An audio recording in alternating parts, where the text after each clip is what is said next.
Bonjour, bienvenue sur Mediapart.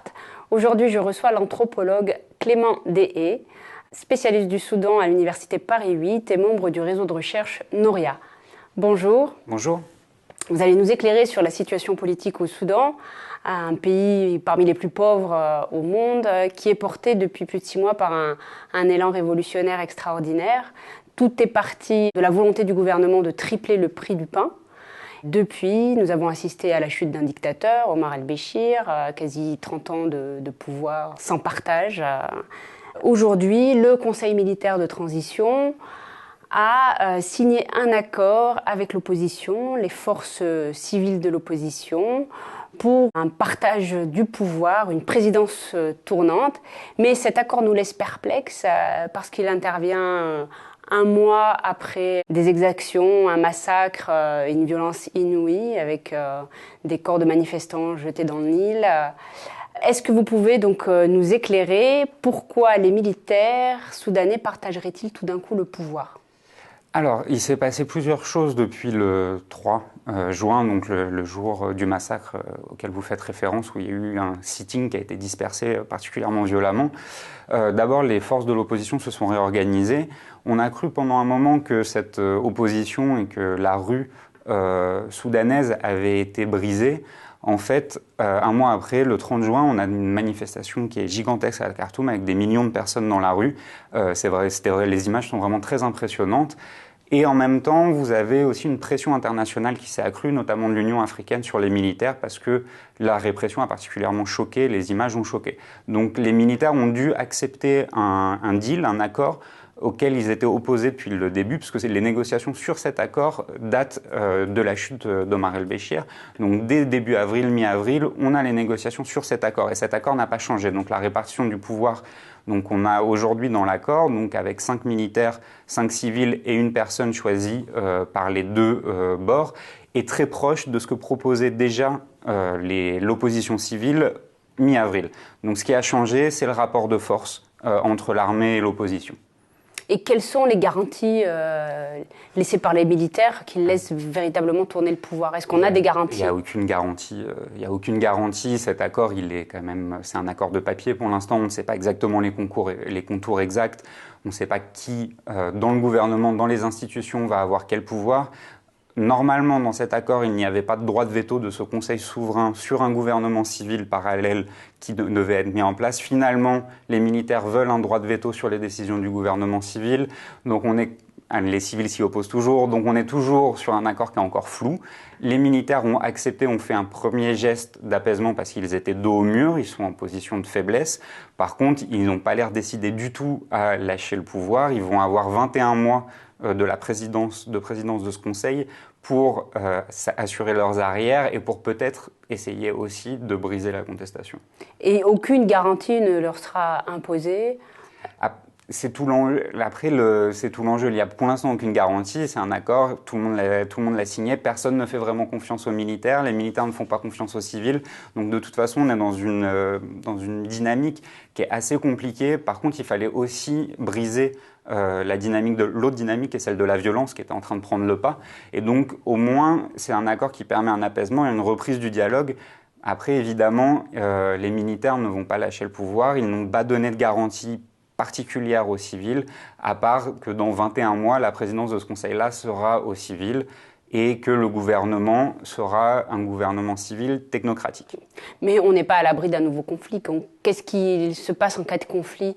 Est-ce que ce n'est pas le risque d'un bras de fer permanent qui ferait que c'est le plus fort qui l'emporte, c'est-à-dire l'armée ? Alors, déjà, cet accord, il a été pris assez moyennement par la rue soudanaise, qui trouvent que c'est une sorte de trahison de leur leader par rapport aux idéaux de la révolution, qui était de demander un gouvernement civil et la chute du nizam, donc du système soudanais. Là, le système de l'ancien régime reste en place. Donc il y a une forme de déception dans la rue qui reste très active, qui a déjà appelé à des nouvelles manifestations. Donc le rapport de force va rester en place pendant un moment. Et de toute façon, c'est ce que prévoient les leaders de la contestation, donc le SPA, donc l'association des professionnels soudanais, qui a mené la contestation depuis 6 mois, prévoit de faire un appel régulier aux grèves et à la rue en cas de conflit et en cas de bras de fer avec le régime. Dans le rapport de force, Aujourd'hui, les militaires ont évidemment des armes et des hommes, et l'opposition n'a que la rue et la grève. Alors, on va justement parler du numéro 2 de la junte militaire, que l'on appelle Hemeti. Son nom, c'est Mohamed Hamdan Dagalo, qui est le chef des RSF, les Rapid Support Forces. Est-ce qu'on peut avoir confiance en un homme pareil, qui est un brigand, un criminel de guerre notoire, qui a fait ses armes dans le nord du Darfour et au Soudan du Sud, et qui est une pièce maîtresse de la répression? Hemeti, c'est le produit avant tout de la guerre du Darfour. Il appartient à des tribus arabes du Darfour qui ont été manipulées et utilisées par le régime pour réprimer les rébellions de d'autres groupes du Darfour. Il a réussi à rassembler autour de lui énormément d'anciens miliciens de cette guerre-là, et il est loin d'être seulement le brigand qu'on a tendance à voir. C'est quelqu'un qui a une intelligence politique assez forte, et surtout qui dirige la force militaire la plus importante au Soudan en ce moment, qui est aguerrie, qui combat au Yémen aussi pour l'Arabie Saoudite, qui s'occupe des frontières, qui a bloqué l'immigration aux frontières de la Libye.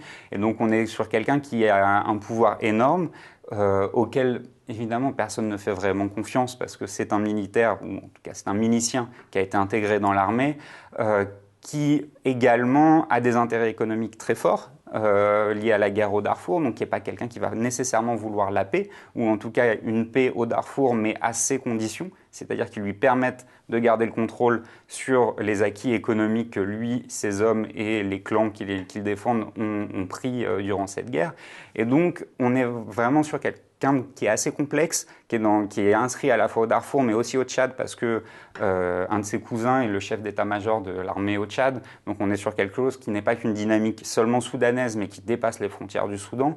Et par contre, très clairement, la rue du centre de Khartoum, du centre du pays, ne fait absolument pas confiance à cette personne, qu'ils perçoivent justement comme un brigand ou comme un barbare. Ce qu'il n'est pas nécessairement. C'est une image après qui rentre dans les structures du pays, c'est-à-dire que le pouvoir au Soudan a toujours été contrôlé par les gens de Khartoum et par un certain nombre de tribus qu'on appelle les tribus riveraines, donc des tribus arabes qui vivent le long du Nil. Et Hemeti n'en fait pas partie.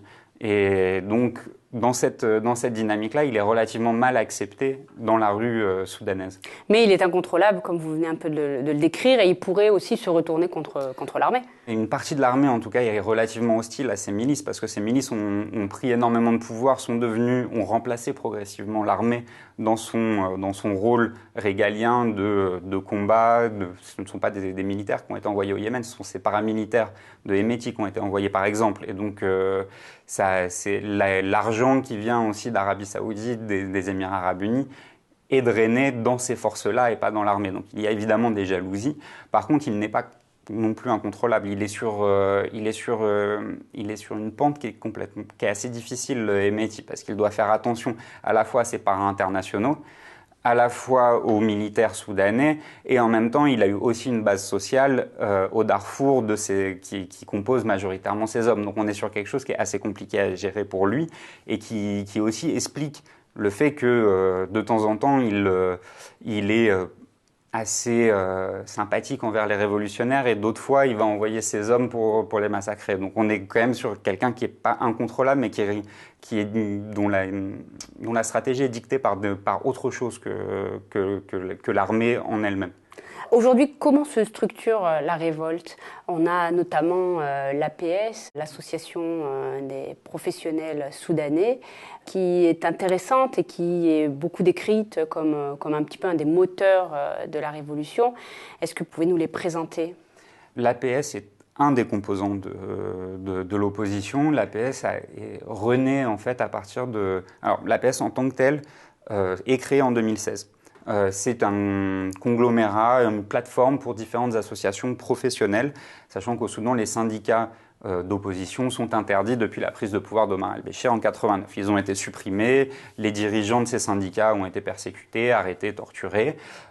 Sauf qu'à partir de 2005, entre 2005 et 2010, il y a un certain nombre d'associations professionnelles, donc pas directement des syndicats, qui vont commencer à se reformer. dans les professions libérales notamment, donc journalistes, médecins. Et donc, il va y avoir une accélération de cette recréation, reformation des syndicats qui va aboutir en 2016 à la mise en place d'une plateforme donc, professionnelle, associative, de ces différents groupes qui vont, au cours des années 2010, vont avoir de plus en plus de place dans les luttes sociales. Donc il y a de grandes grèves dans les hôpitaux qui sont menées par les comités de docteurs, il y a des grèves dans l'éducation qui sont menées par les comités d'enseignants qui sont rattachés à cette plateforme-là. Et donc, en 2018, en décembre 2018, quand la contestation apparaît, c'est une des seules formes organisées au Soudan d'opposition qui a un lien direct avec la population, puisque les partis d'opposition sont très affaiblis, et qui a une forme de légitimité, puisqu'ils ont mené des luttes les dernières années qui les ont fait connaître. Et donc, en 2018, en décembre 2018, au début de la contestation, ils appellent à une marche sur le palais présidentiel pour présenter un mémorandum au président.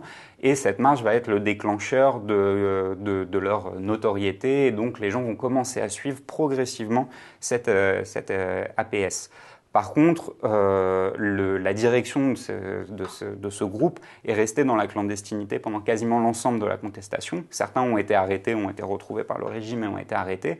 Ce sont majoritairement des militants chevronnés qui ont l'habitude depuis les années 80-90, soit de la clandestinité, soit des luttes différentes. Et donc, c'est eux qui ont mené majoritairement cette contestation. Par contre, c'est un leader aussi par le haut, c'est-à-dire que ce sont des professionnels donc de professions très éduquées, très diplômés, qui ne représentent pas l'ensemble de la population, mais bien des classes moyennes ou des classes supérieures. Au niveau local, ce sont plutôt les comités de résistance des quartiers qui vont structurer la contestation.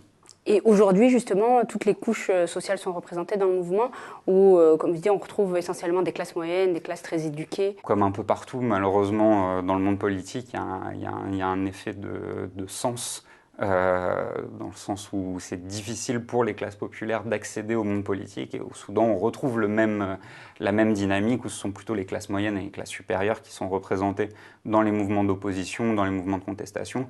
Ça ne veut pas dire que la population n'est pas en accord avec une partie des revendications du SPA et d'autres mouvements de contestation, mais il y a une différence de classe qui se fait, qui est importante.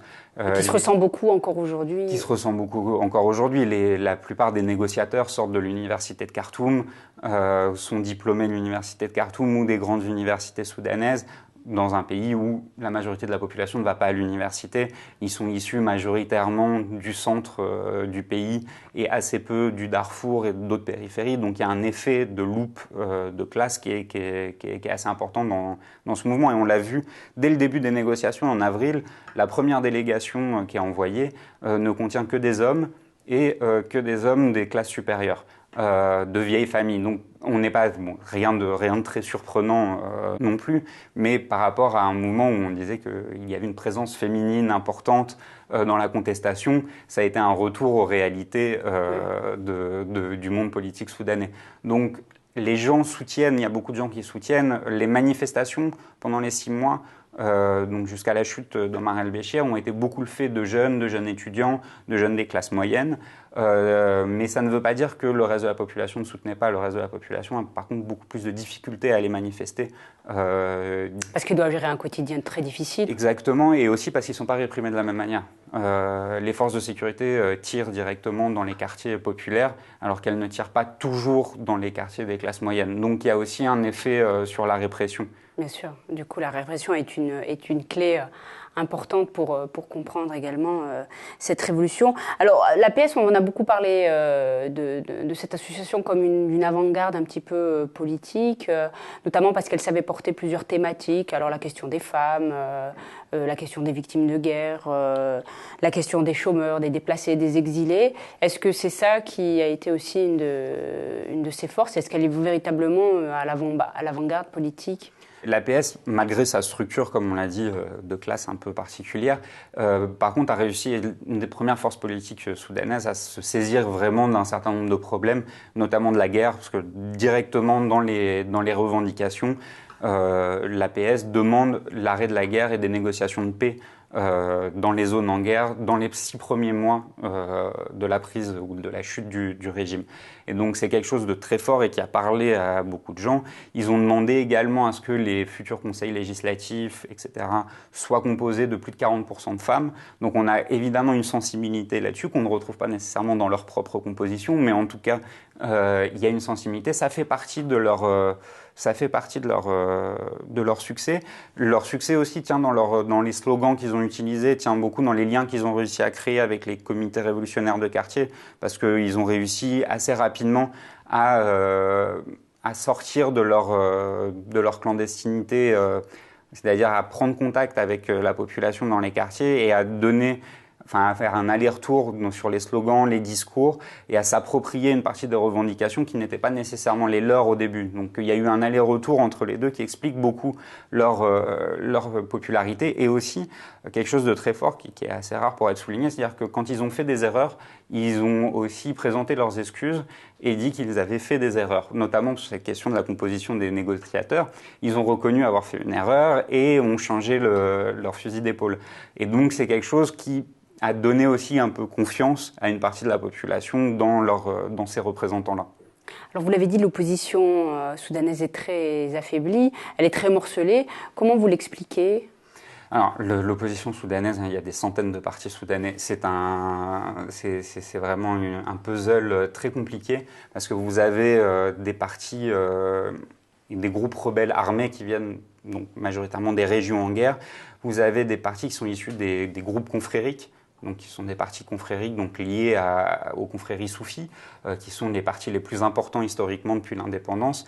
Vous avez les partis islamiques, vous avez les partis communistes, basses, etc. Donc c'est très compliqué de les mettre tous ensemble puisqu'ils ont des référents à la fois idéologiques et des ressources qui sont différentes, c'est-à-dire qu'ils ne sont pas implantés tous aux mêmes endroits, avec les mêmes populations qui ont les mêmes besoins et demandes. Et donc les mettre tous ensemble est extrêmement compliqué, notamment entre les anciens partis confrériques qui ont mené le pays à chaque moment de démocratie depuis l'indépendance et qui ont mené le pays donc à la faillite aussi, économique, et d'autres partis plus à gauche et plus radicaux comme le Parti communiste, et les partis, eux, régionalistes qui se réclament d'un multiculturalisme et opposés à la vision arabiste et islamiste en vogue au sommet de l'État depuis l'indépendance. Donc on est vraiment sur des choses où il y a une vraie difficulté à s'entendre sur les problèmes. La seule chose qui les réunit aujourd'hui, ça a été l'opposition à Omar el-Béchir et au système du NCP, donc du National Congress Party, et donc une opposition aux frères musulmans, parce que c'est aussi les frères musulmans qui avaient le pouvoir au Soudan, et une reconnaissance de dire que la crise économique est en grande partie due à la guerre. Donc il y a ces seules deux choses-là qui les réunissent aujourd'hui, donc la fin de la guerre et la fin du système. Sur le reste, ils ne sont pas d'accord sur grand-chose. On va voir comment ça va se dérouler. Et leur unité, elle vient de leur opposition face à l'armée pour l'instant.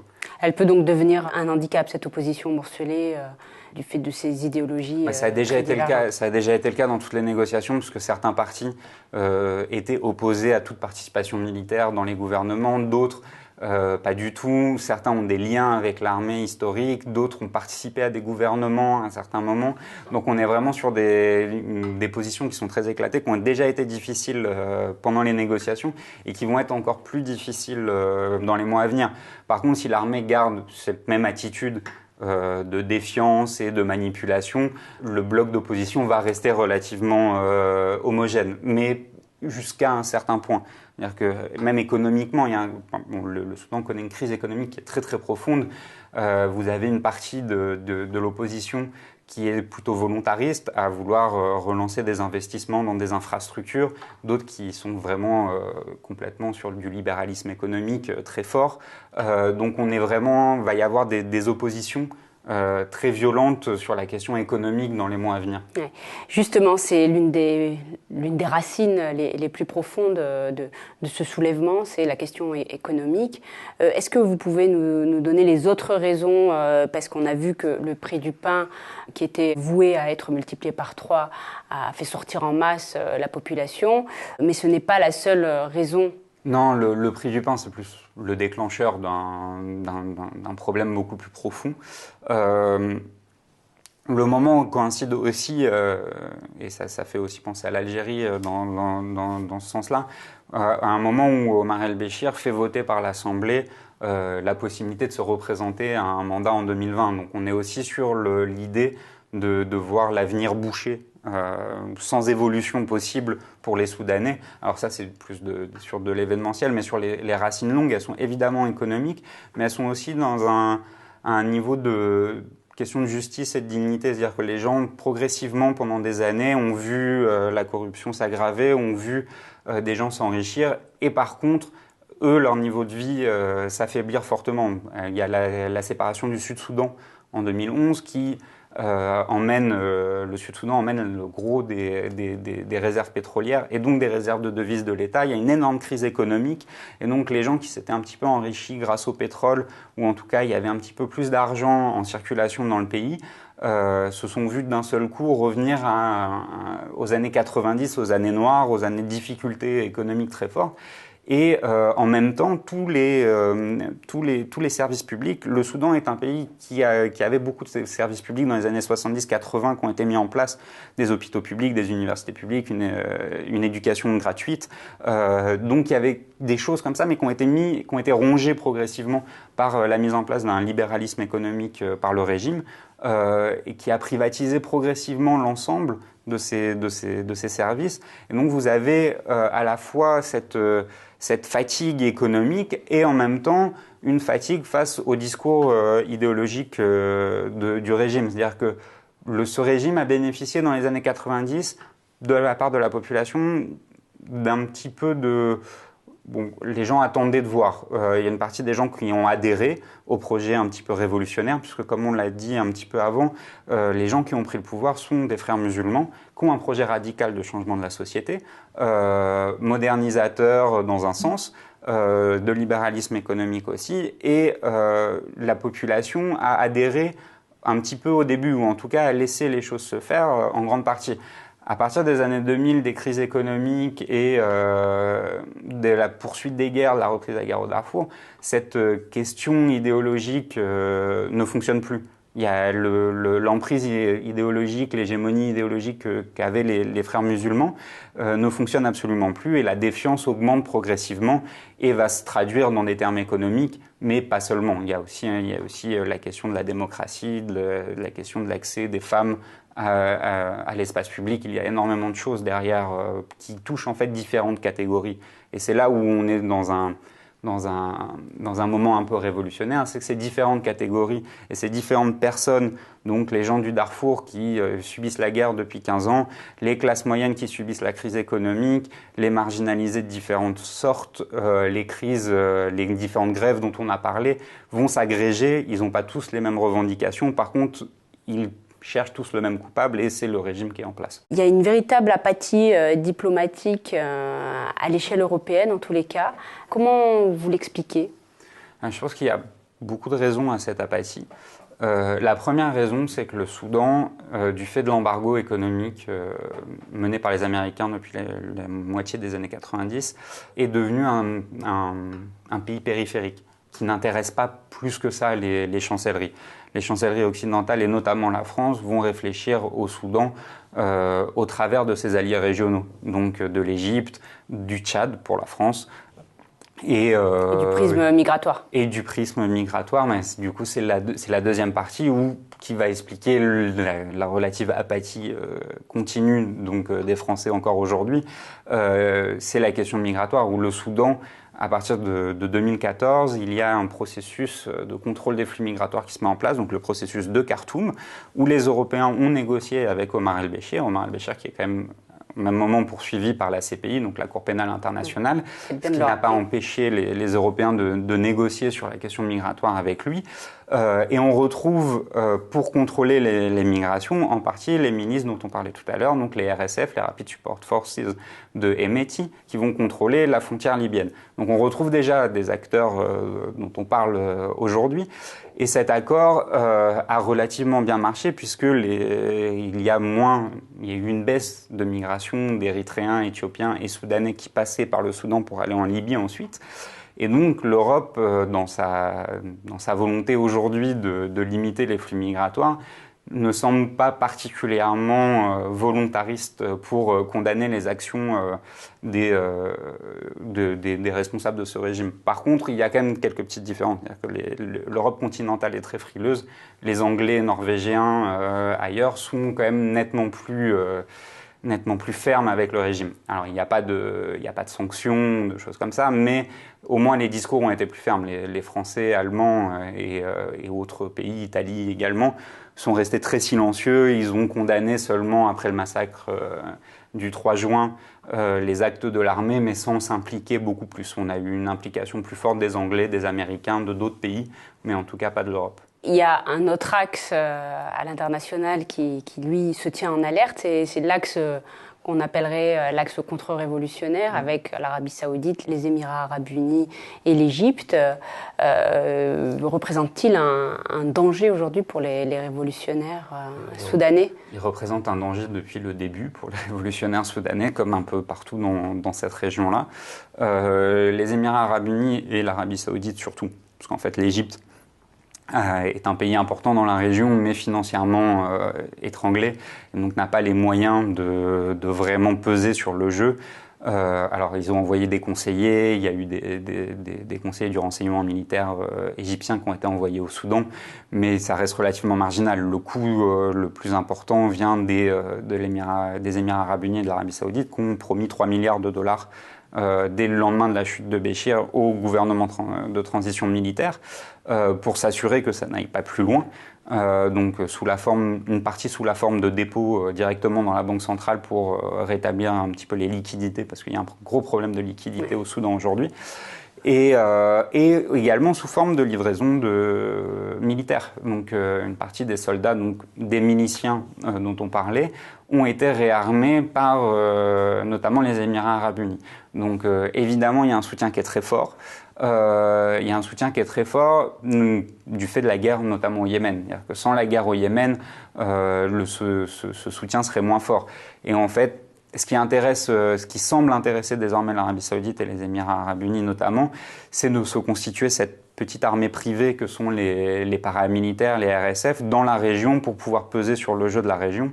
Puisqu'on a entendu là ces derniers jours que le Soudan allait probablement envoyer des troupes pour soutenir le général Haftar en Libye. Et ces troupes seront les RSF, donc les Rapid Support Forces. Et ça, c'est clairement quelque chose qui est dealé avec l'Arabie Saoudite et les Émirats Arabes Unis derrière pour soutenir la politique dans la région. Donc en soi, le Soudan n'est pas nécessairement un enjeu en tant que tel pour l'Arabie Saoudite et les Émirats Arabes Unis, mais par contre, ce sont les hommes, les militaires soudanais qui le sont. Il y a quelques enjeux économiques, mais en fait, qui sont relativement périphériques. Quel est le rapport de force finalement dans cette nébuleuse militaire entre les militaires, les paramilitaires et toutes les autres forces C'est très compliqué de savoir parce que au Soudan, vous avez un nombre de forces armées qui est vraiment très impressionnant. Vous avez donc les anciennes milices du parti au pouvoir, dont on n'entend plus parler, mais c'était plusieurs dizaines de milliers d'hommes en armes, on ne sait pas où ils sont. Vous aviez les forces de choc et donc les milices liées à la sécurité intérieure, qui, c'est pareil, ont momentanément disparu, mais sont toujours dans le pays. Vous avez les miliciens du Darfour et vous avez une armée soudanaise qui est composée d'un peu plus de 200 000 hommes. Donc vous avez énormément d'hommes en armes avec des allégeances qui sont parfois contradictoires. C'est extrêmement difficile de savoir, c'est un peu une boîte noire, on ne sait pas exactement ce qui se passe. On sait qu'une partie des officiers de rang et des soldats de base ne sont pas forcément favorables au régime actuel. Ils ont été envoyés en région. On sait qu'il y a des régiments qui ont été désarmés, qui ont été envoyés en région pour s'éloigner de la contestation. On n'en sait pas beaucoup plus. On sait qu'il y a un certain nombre d'officiers, de jeunes officiers notamment, qui ont été arrêtés parce qu'ils auraient voulu tenter de renverser ce régime. Donc aujourd'hui, l'impression que ça donne, c'est que depuis avril, le TMC, donc le Transitional Military Council, a fait un petit peu le ménage. Ils ont arrêté un certain nombre d'officiers. Ils ont mis à la retraite aussi des officiers, une centaine d'officiers d'office, pour éviter la contestation interne. Aujourd'hui, on a l'impression que l'axe du pouvoir est basé sur une partie de l'armée avec ces Rapid Support Forces, ces miliciens. Il semble que les autres milices soient pour l'instant écartées du pouvoir. Ça ne veut pas dire qu'elles ne réagiront pas, ça ne veut pas dire qu'elles n'ont pas d'armes. Donc ça, c'est encore une question en suspens pour le futur du Soudan.